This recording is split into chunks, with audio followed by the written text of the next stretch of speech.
We'll start off using I think this is a 2-inch bait that Steve came up with, and these hooks got a little wire keeper on them. It's not the screw lock, but it's another just a little simple hook that's on there.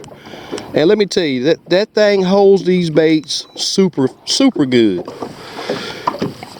A little piece of structure down there. That little north wind is stiff. See if we can get a fish to bite. Pretty nice log land down there. A little deeper than what the fish may be in, but I'm gonna give it a try. Not really seeing any fish around it, but I thought I'd drop a jig down there, guys. That's what it's all about. Try this and try that. Get up here a little shallower. While targeting small stumps or small structure in general, it is very important to move fast and fish slow. Drop a couple colors down there, give a few actions, and without a bite, it's time to move on. What we're targeting here is the active fish, and to do that, moving fast and fishing slow is very important. And this bait, I've probably caught 20 fish on it already. Look at that. That's another one of those limits tackle baits. It was hot my last trip out here. Drop it down there and see if they'll still take it. I've had several questions on when to throw your buoy marker out. As you can see here, I'm heading into the wind towards this pile. As I cross over the pile, as soon as I see that the height of the pile starts to go down, I'll toss my marker upwind from the pile. Throwing your marker out like this helps with not having to fight with it being in your way. Be sure to have 2 or more markers in your boat. That way, if you don't get it in the right place, you have another marker to toss out and get it farther away from the pile and where you need to be on the pile.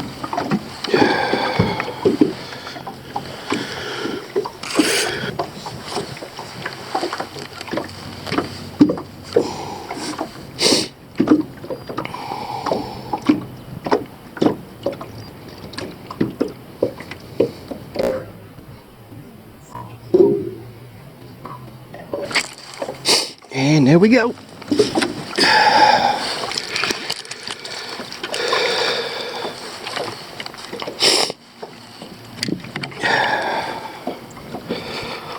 Little small fish, but fish nonetheless. Probably maybe 11 inches.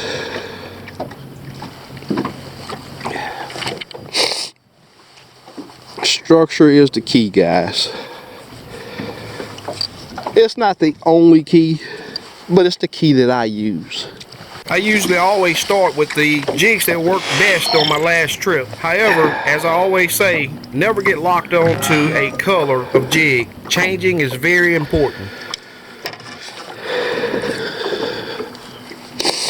I love the way these fish hit. Not seeing a lot on this pile, but a lot of times those fish will get deep into that pile. You can't see them on your electronics. I live by that. I tell you what, that north wind is stiff, got me shaking.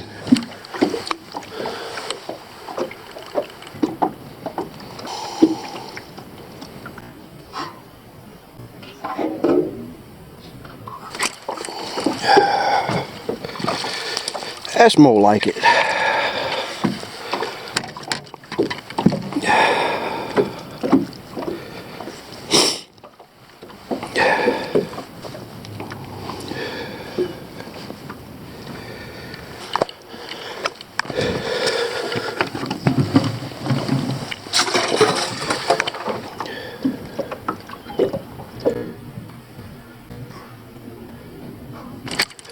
Ooh.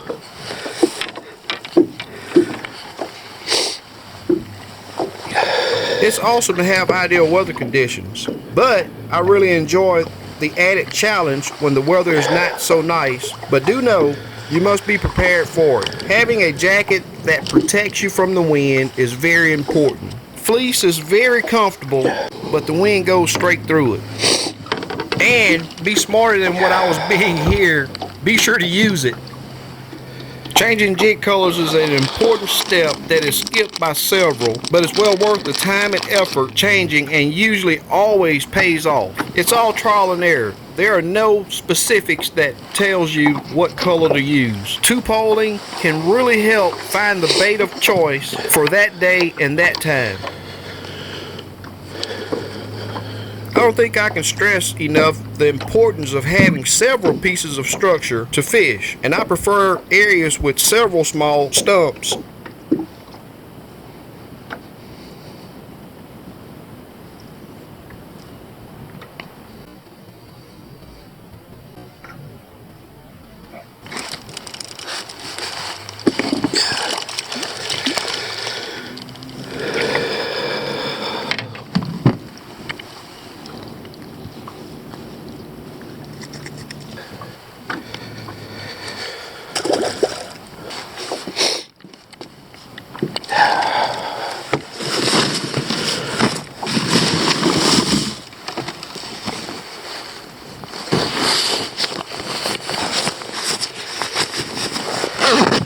Oh yeah, much better. See if I can stop shaking. That gonna wind ain't no joke. Oh yeah, much better. Oh man, what was I waiting on?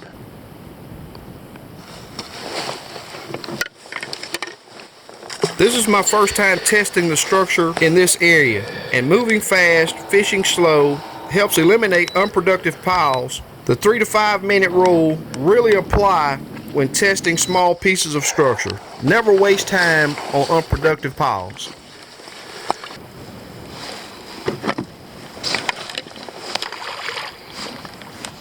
Up to this point, I've fished about 15 new piles, most holding small fish. That can be expected, so not getting frustrated and pushing on is crucial. Still changing colors, depths, jig actions, and moving will get you on fish.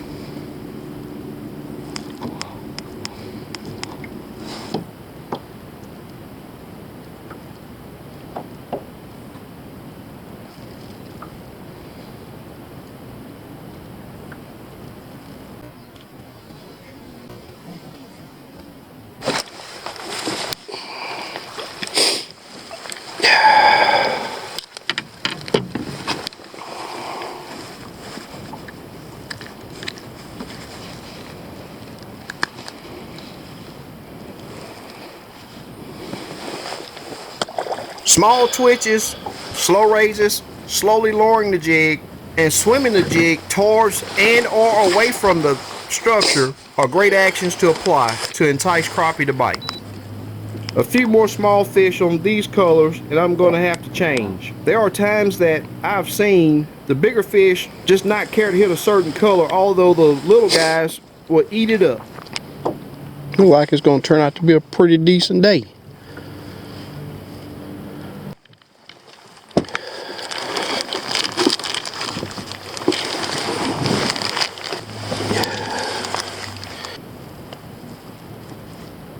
Get that a shot.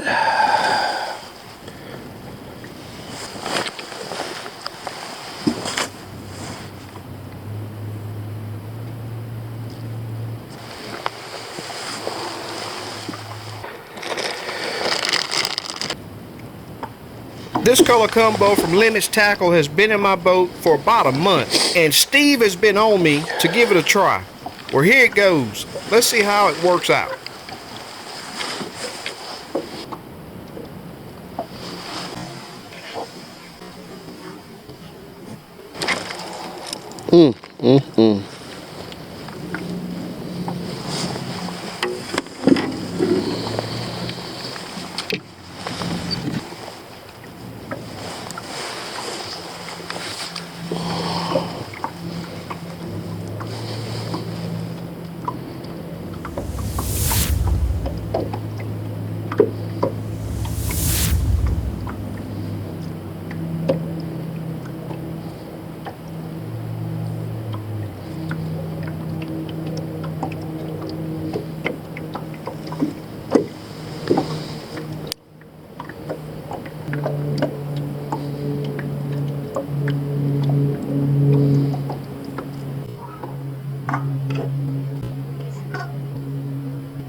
I got the hit running my jig about 11 foot. This other rod I'm gonna have to reel up to match that depth to see if that color will pay off.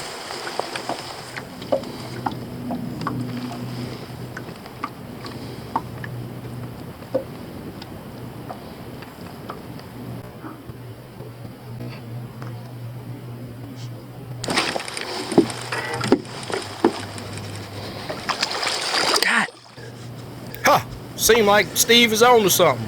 This is a color combo that I don't think I would have thought would work. However, let me add it to this second pole and we're gonna put it to work.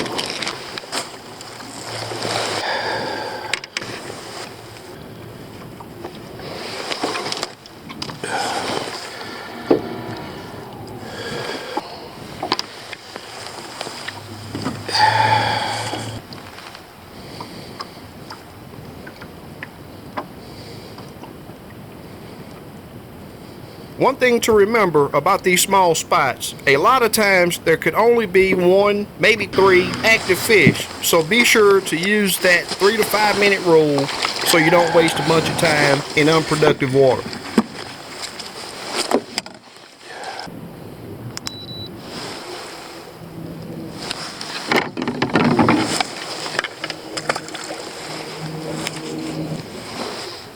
A solitary stump will hold good fish. In most cases, it requires you to crank the big motor and your jig won't be wet doing a bunch of riding when it's time to fish. Of course, this is after you have put that work in to acquire several pieces of structure.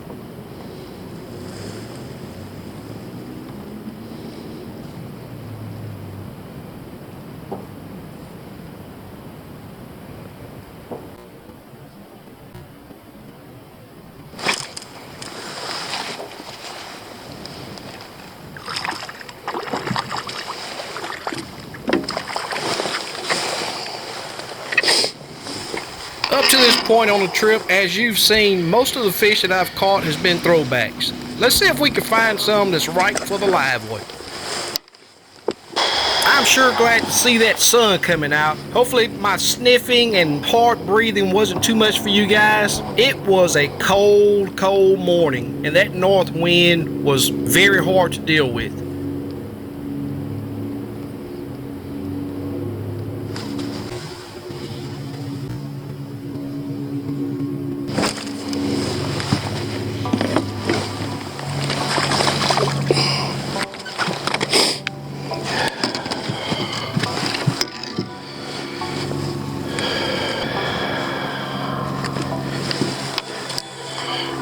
Bam!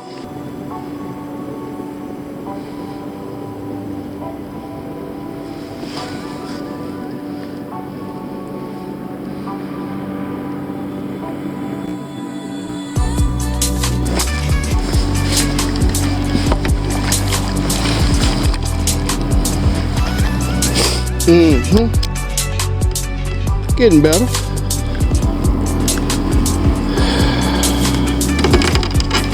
Getting better. Click that button.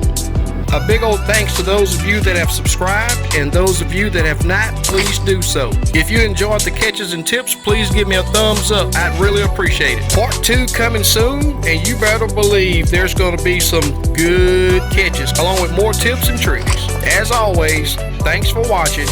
More coming soon.